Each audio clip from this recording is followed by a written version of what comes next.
in the beginning, we took directly from nature what we needed to survive. We didn't plow, plant, or herd domesticated animals. We didn't need to. We were few in number, and the earth was bountiful. For some 2 million years, we were foragers.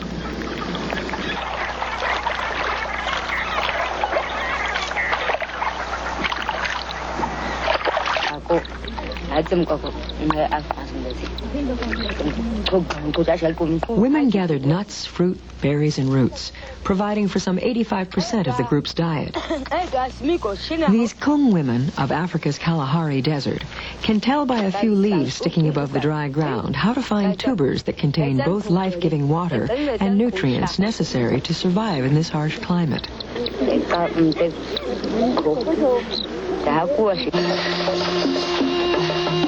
Men provided meat. These Mabuti pygmies of Zaire's rainforest are hunting much as they did 1,000 years ago.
Long ago, foragers inhabited the lush places of the earth.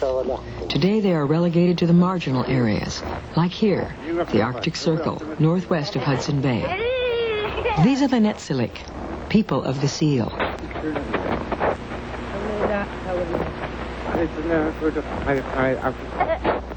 Here, any kind of agriculture is impossible. The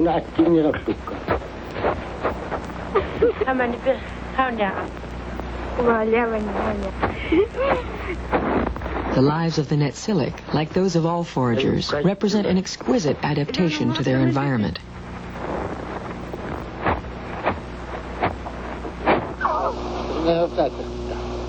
In winter, the Netsilik hunt and kill seals, the richest source of food during those frozen months.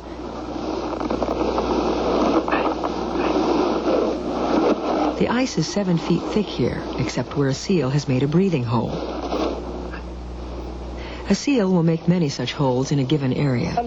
It can be killed only when it appears at one of them to breathe.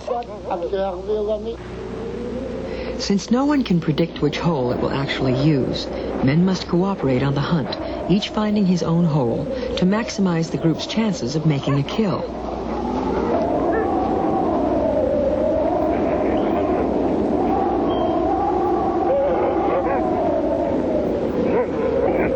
Each hole must be found by smell, by the faint scent the seal leaves behind.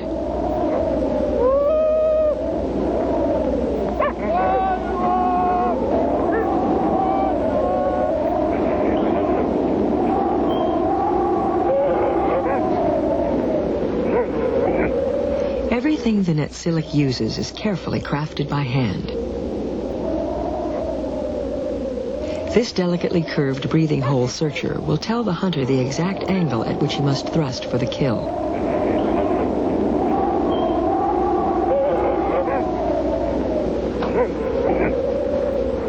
And this indicator is made from a hard piece of caribou antler, artfully split. A bit of down is attached to it by a sinew thread. When the seal comes up for air, its breath will gently flutter the down. Then the hunter will strike.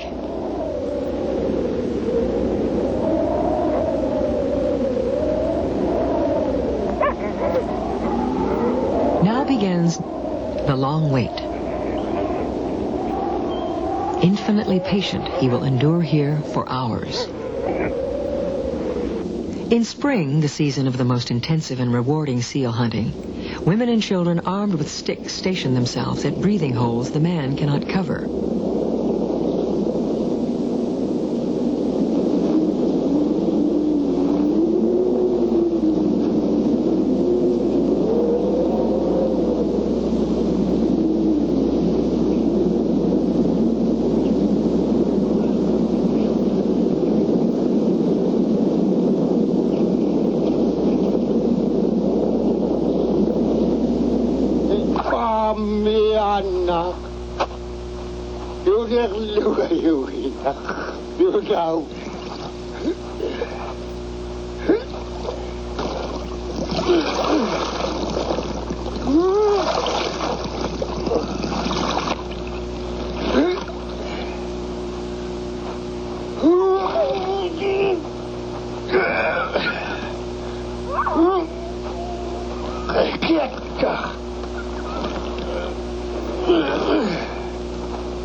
At the beginning of time, according to their belief, a group of Netzilik set out in their only kayak to find food, but there wasn't room for all. A young girl clung to the boat, but she had no relatives to protect her, so the others cut off her fingers and she fell to the bottom of the sea. Her fingers became seals, and the girl became the sea goddess, mistress of sea and land, the source of all the animals that human beings need to survive.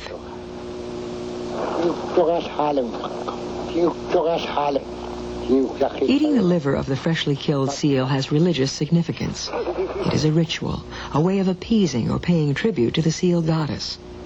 It affirms the interconnectedness between human beings and all animals.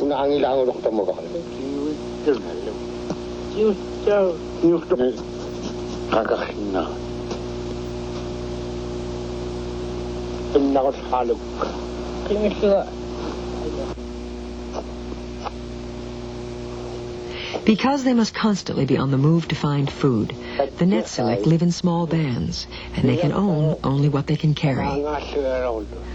The impossibility of accumulating wealth in the form of possessions leads to equality of social position and the absence of formal government.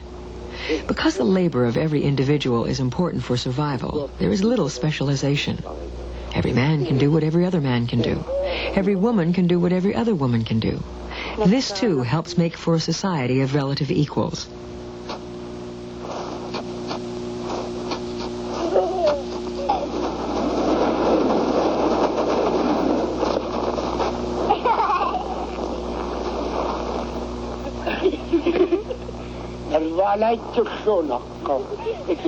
The Netzilik use virtually every part of the seal. The skins are used for various purposes, from clothing to wall hangings. The blubber is converted into oil for lamps. The Netzilik drink the seal's blood and eat its meat. The hunter's wife divides the seal into 14 pieces, each named with precision. The pieces are distributed among relatives and hunting partners. Each member of the band knows that no one will go hungry. Each knows which part of the seal he or she will receive.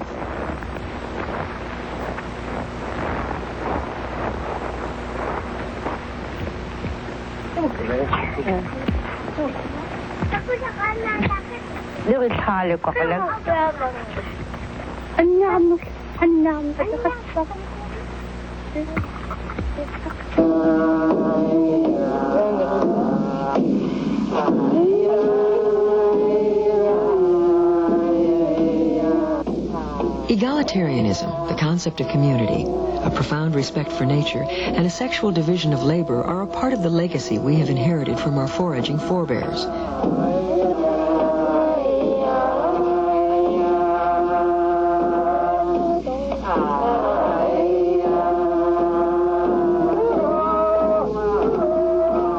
About 10,000 years ago, a new mode of subsistence began to emerge: food production. In various parts of the world, the environment made certain forms of food production more likely than others. In semi-arid land with little water for crops, Pastoralism provided an ingenious adaptation for the needs of food production. Instead of hunting prey, we collected animals in herds. Instead of following them, we led them where they needed to go, protected them.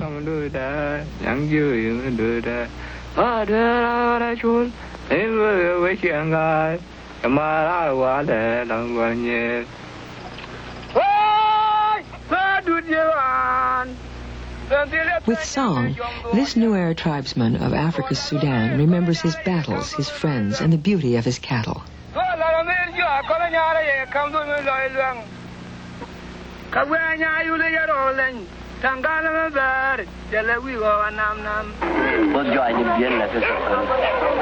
We have always had cows ever since God gave them to us. They give us everything. They are our happiness. When we need help from God, we take an ox and sacrifice to him. You can sacrifice an ox to the god of grass or to the god of sky. You can sacrifice to thank God just for giving you life. A New Era man takes his social identity, his name, from his cattle. The New Era eat the flesh of their cattle, drink their milk and their blood. They wash their hands in their urine, clean their teeth, and cover their bodies with ash from their burnt dung.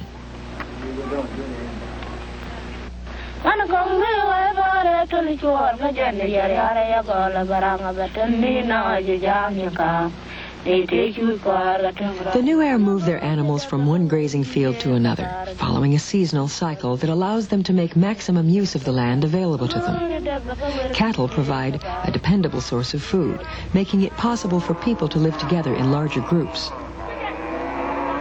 Their greater numbers and the necessity of protecting their animals requires pastoralists to develop specialized social roles not required of foragers.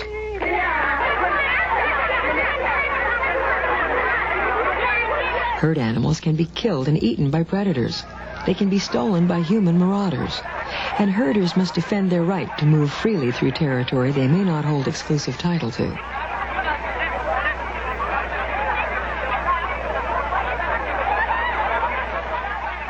The New Era value warriors who protect their cattle from outsiders and add to their herds through raids.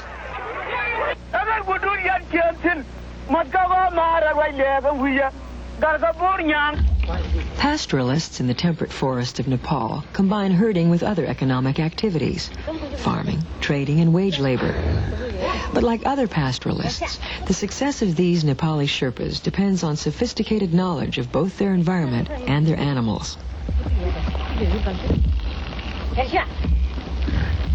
The Sherpas practice a form of selective breeding, producing hybrid animals suitable for their mountain environment. They mate yaks with cows to combine the ability of the yak to survive at high altitudes with the productivity of the milk cow.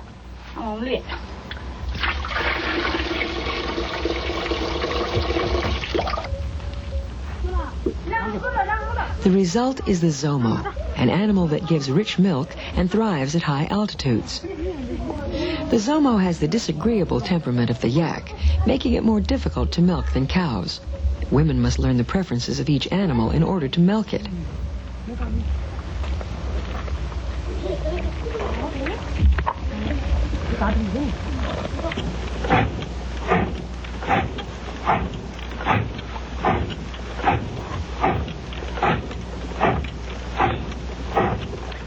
One valued product is butter. Milk is collected for several days in a large tub and then churned into butter, which is consumed by the family in the form of butter tea. It may also be sold or bartered with neighbors. Yes, Karkin.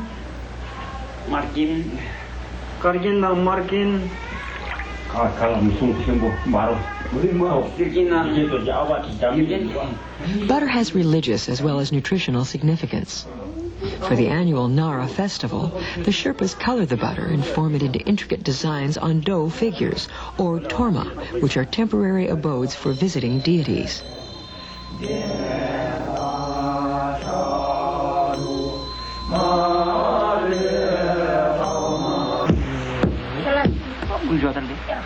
And ceremonial breads are deep fried in vats of clarified butter.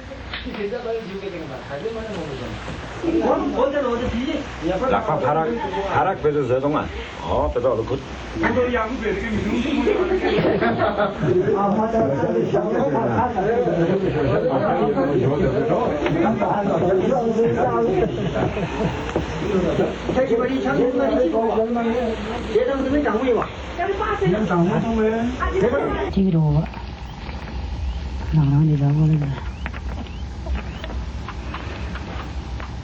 Sherpas also herd sheep, which produce yarn for weaving into clothing.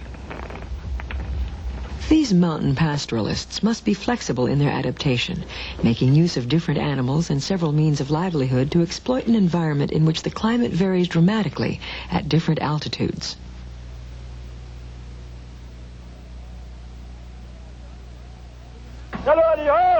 In the mountains of Iran live other pastoralists, the Basari. Sheep and goats provide the Basari with both food and money.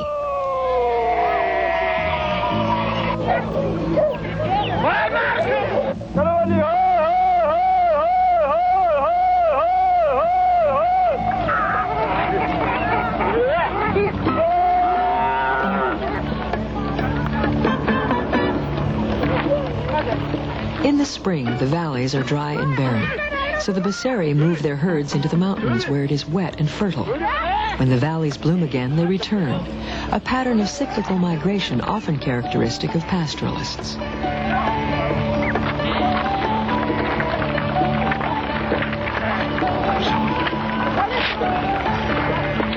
It is an incredible journey from lowlands to highlands, dangerous and grueling. The Basari covers 16,000 square miles and climbs 6,000 feet straight up.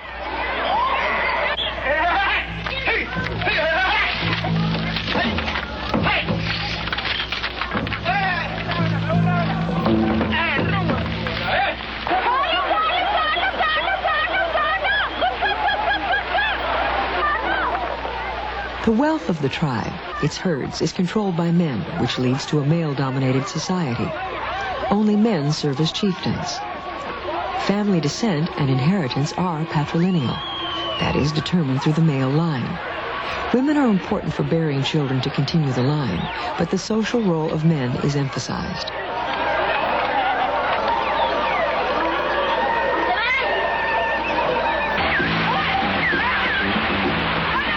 The hazardous environment calls for a willingness to take chances and a readiness to act.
The government of Iran wants to build roads through these passes, but the Basari resist such encroachments.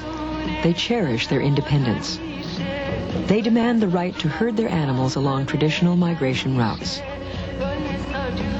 The pastoral way of life still resonates in our religious metaphors. In the Gospel of John, Christ is called the Good Shepherd and the Lamb of God. Luke calls the prodigal son the lost sheep.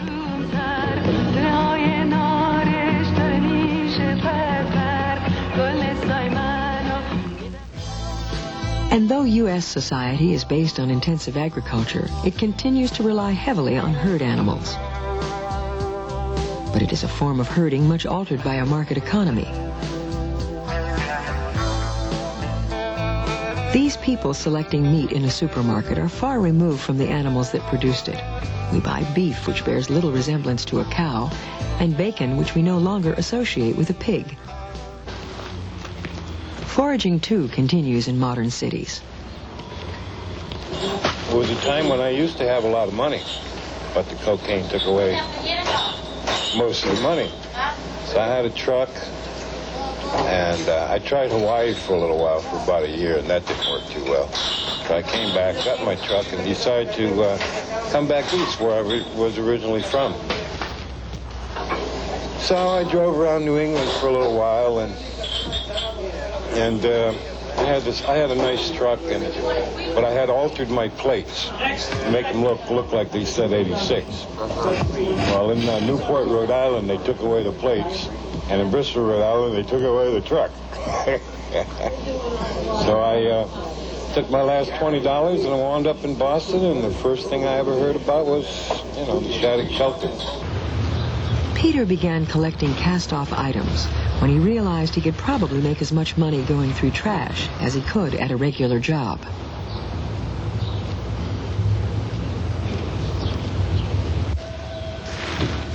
Six traditional coasters.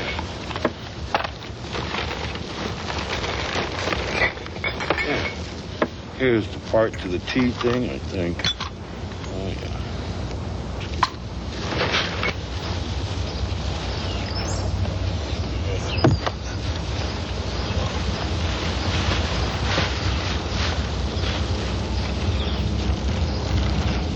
Plugs. Aha! Sterling silver. Right there. That's how you find it. Peter's foraging also has been shaped by a market economy. He does not use the items he has gathered. Rather, he sells them at a swap meet. Will you give me at least 5 or 10 minutes? Yes. To at least let me peruse my own product? Peruse. The results of Peter's labors produce cash, which he can use to buy goods. Peter is saving to buy a truck to replace the one he lost to New England authorities.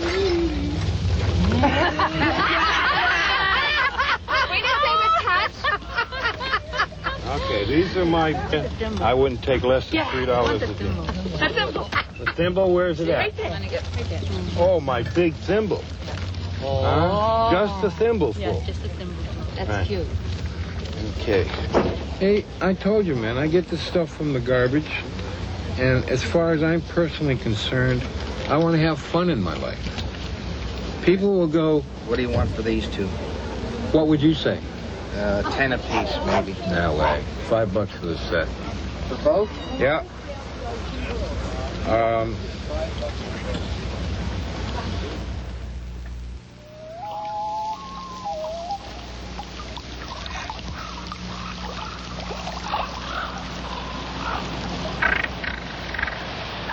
Other foragers also hover at the edge of the market economy.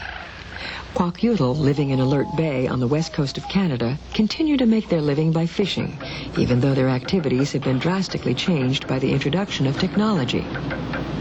But modern Kwakutl conform to the demands of a market economy and a stratified system of government. Many feel their traditional fishing rights are threatened by regulations imposed by the Canadian government in an effort to promote conservation.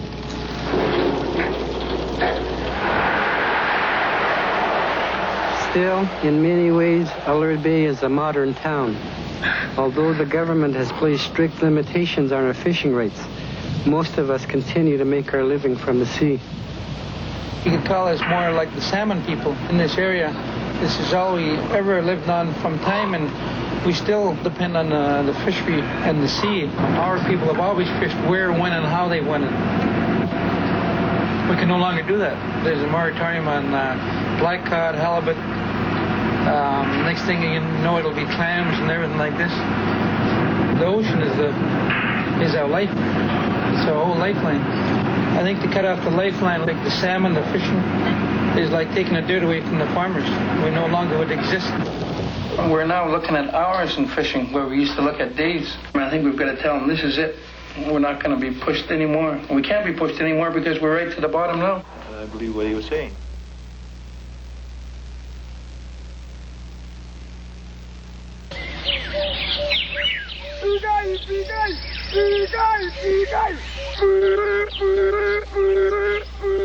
Though foragers and pastoralists have been pushed to the margins of modern society, these forms of subsistence are remarkably durable. Modern technology and a global market economy have changed these traditional ways of life forever.